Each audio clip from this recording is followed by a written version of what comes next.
Asuransi milik mendiang Vanessa Angel ternyata sudah cair. Nominalnya diperkirakan sebesar 530 juta rupiah.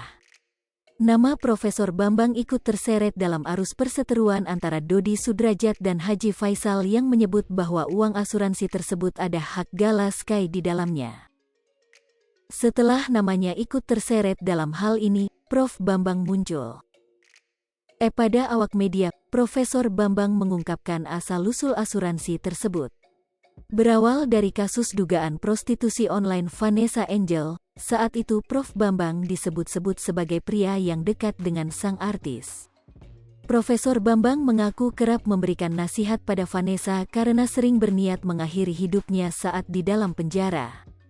Hal itu menjadi awal cerita hingga muncul keinginan Vanessa Angel untuk membuat asuransi.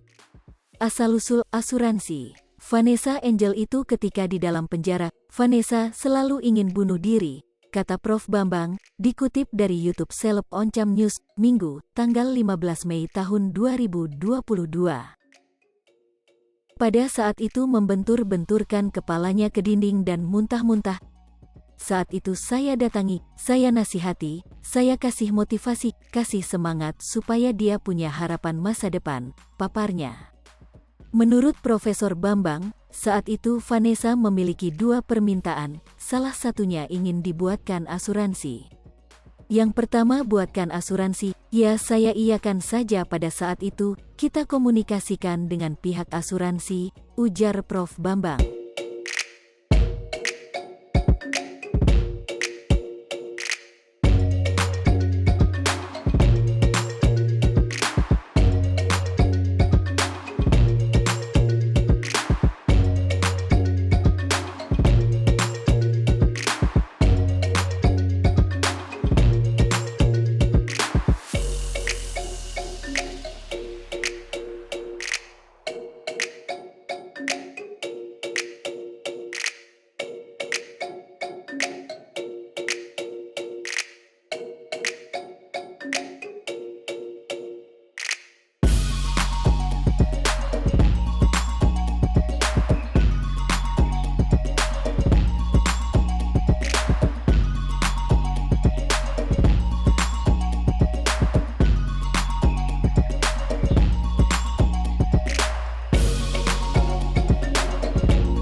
Hai pemirsa Sri Popo TV, jangan lupa komen, like, dan subscribe, serta tonton terus berita-berita terupdate lainnya ya.